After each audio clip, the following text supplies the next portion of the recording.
me, Lena. I apologize for the water you hear in the background.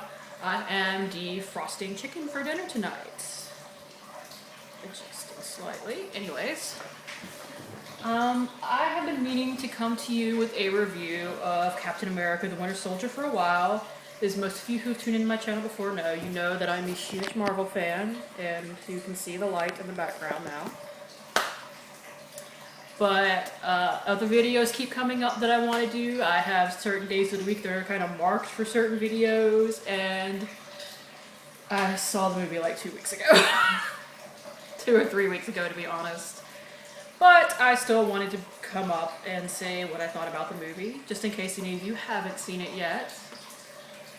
And I will go ahead and say this: if you're planning to see The Avengers 2, you really need to see this movie because it is a big impact on the movie. Now, no spoilers, it's a great movie and I think you should really see it.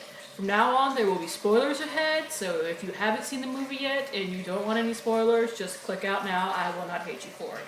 But if you gripe at me because I gave you spoilers after you have been amply warned, you're an idiot, and I'm sorry. And I'm sorry that you're an idiot, which you are. Anyways, I actually made bullet points that I wanted to talk about, because I'm not just going to talk straight about the plot, because you can look that up on Wikipedia if you're so curious. For a basic synopsis of the plot, Captain America is working with S.H.I.E.L.D. now. He's basically an operative for them. And then they find out that S.H.I.E.L.D. has been infiltrated by Hydra, the people that Captain America fought in the first movie, since the beginning of S.H.I.E.L.D. You gotta love a good espionage movie. Anyways, first thing I'm going to talk about is right in the title, The Winter Soldier. Sebastian Stan, the actor, was fantastic as it. You just want to cry for him and beat him in the face because he's so... What's a good descriptor? He's no feeling, all killing machine, and that's what the Winter Soldier is supposed to be. It's only when he keeps seeing Steve, or Captain Rogers. As he keeps seeing him, he keeps having memories coming back, and Hydra tries to use horrible electroshock torture techniques to block the memories out. But of course, when you keep seeing the dude that you grew up with, well, memories are going to keep coming back. And he just conveyed all of that conflicted feeling once he started remembering things, but was trying to block it out perfectly near the end of the movie. And in the end, he does save Steve from basically drowning in, I think it was like the Hudson River or something, wherever S.H.I.E.L.D. headquarters were actually at. There was a river right next to it, and Steve probably would have drowned in the river if Bucky had not saved him. And in one of the end credit scenes, which I will talk about the other one shortly, one of the end credit scenes was Bucky going to the Captain America exhibit. Oh, it's in D.C. The movie's in D.C. Why was I saying like the Hudson River? I'm an idiot. I was, for some reason, thinking it was in New York, but that's Avengers. Sorry. Whatever river is in the D.C. area, my geography is obviously not that great. But you see him going to the Captain America exhibit, and you see him, it's basically hinting that he's starting to remember more and more. Anyways, next was something that I was worried about because I had seen interviews with the actor, and he looked a little bit like a tool, but the Falcon was really, really good. Actor's name is Anthony Mackie. He was kind of a weirdo in some interviews, and I was really worried, but he's a great actor, and I hope that he learns how to be a normal person in interviews. They did really well with the Falcon. He was very badass, flying around in his little mechanical wings. I said little mechanical wings like they were something to be made fun of, but they're really not. Anyways, the quote-unquote death scenes in the movie, and the scene where Steve's talking to Peggy, oh my god, I cried at all of them. For those of you that don't know, Fury is set up to die in this movie. Now, he actually faked his death so that Hydra wouldn't keep looking for him, but you get to see him basically shot down like a bitch in Steve Rogers' apartment by the Winter Soldier. And he's like shaking as he hands off the important piece of information on the jump drive to Steve, and he's like, know who you trust. And God, That was attractive. But of course, you find out later he's not actually dead. He's just in hiding because he was like, you know, the director of S.H.I.E.L.D. Duh. Of course, they would come out. Of course, if he wasn't on Hydra's side, they would want to wipe him out, and he was not on Hydra's side. But he was getting close to figuring out who they were. So try to say goodbye to him. Anyways, and also the scene where Steve is with Peggy, the love interest from the first Captain America movie, the only love interest so far that I have genuinely liked in any of the movies. And you find out she has Alzheimer's, because at first she's talking to him normally, and then she kind of strokes off for a minute, and then she looks up, she's like, oh my god, Steve, you didn't die. And you just start bawling because you realize that she has Alzheimer's, and he's like, I couldn't leave my best gal without giving her a dance. And just, ah! That was beautiful, and I nearly died. And next, I have to talk about something that I've had a complaint about for a lot of the Marvel movies. The villain is less lame than a lot of them have been so far, at least especially in Phase 2, because first in Iron Man 3, you had the big giant red herring that was...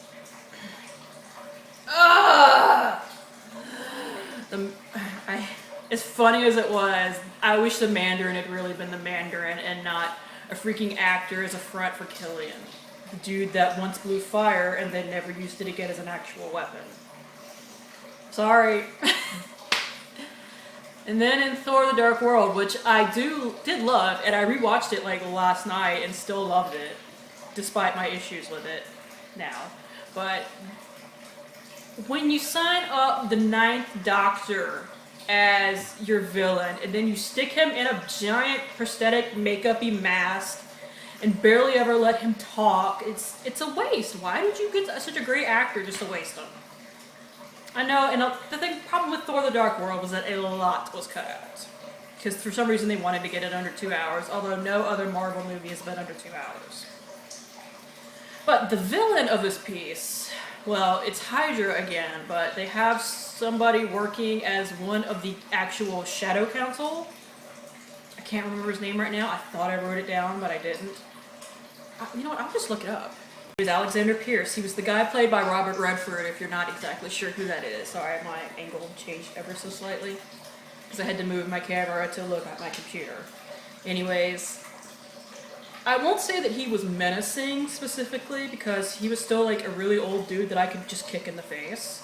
Like, I could kick in the face. Sorry, Robert Redford, you're not menacing.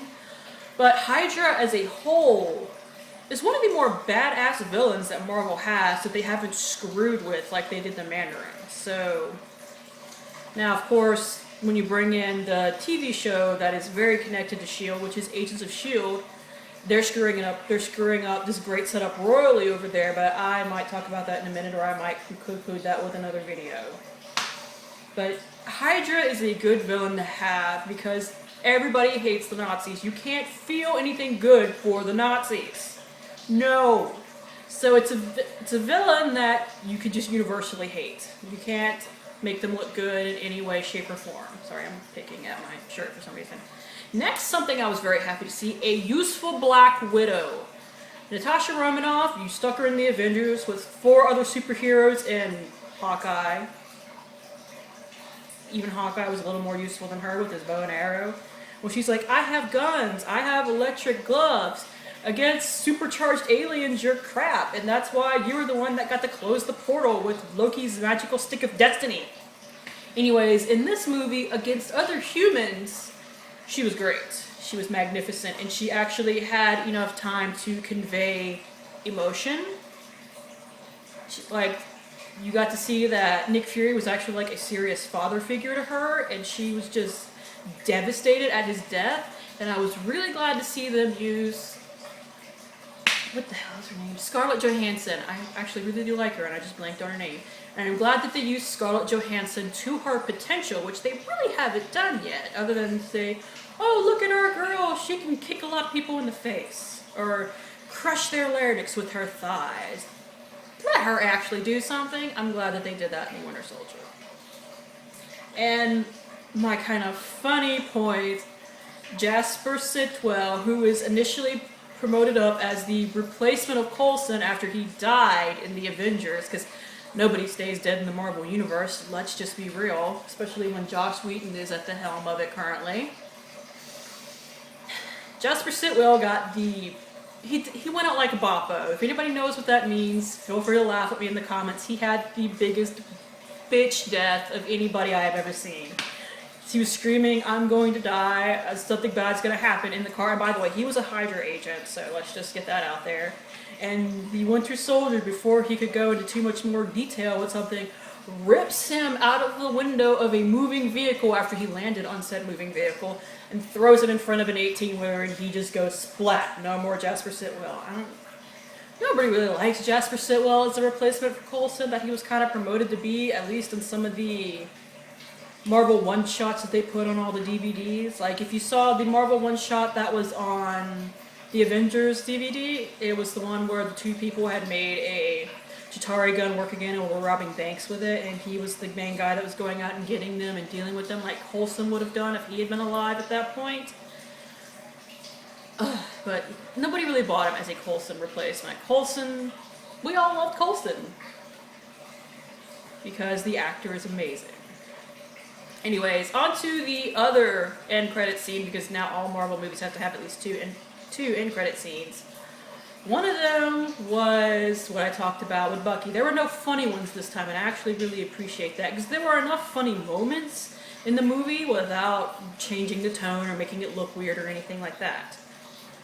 We didn't need a funny end credit scene, but the scene that I'm trying to blab on about is Baron von Strucker, I think his name is, shows up, and he's in charge of a Hydra cell off in, I kind of lead you to believe Europe, but I don't really know where. He's like, well, S.H.I.E.L.D's out the question, but I still got my twins, and you see the hint of the Scarlet Witch and Quicksilver. Yay! Because Marvel, one of their end credit scenes always references not the next movie, but the movie after that, from as far as I can tell by pattern.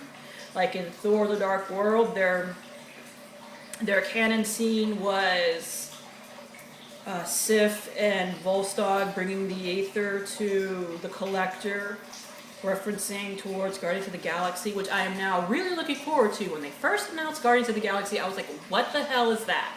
Finally, I went and looked it up. One of my best friends is a huge Rocket Raccoon fan, and he helps me get really excited for the movie, and then just starting to see the previews and all that. I'm now really looking forward to August. I mentioned this in my movies I'm looking forward to this year clip, which I can link down below as well.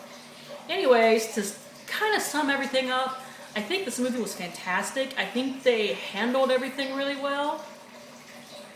And I think they really handled something as huge as just completely destroying the government entity that was supposed to be protecting everybody. And I think they did that really well. And I think Agents of S.H.I.E.L.D. is screwed. I'm sorry, I have to do something on my hands while I talk. And the TV show Agents of S.H.I.E.L.D. is just screwing that up royally because they won't they won't deal with it in the right way. Anyways, I think I'll just make another video about that rather than turn this into a huge video where I bitch about Agents of S.H.I.E.L.D. for 10 minutes. I will see you guys later. Thank you for tuning in, and bye!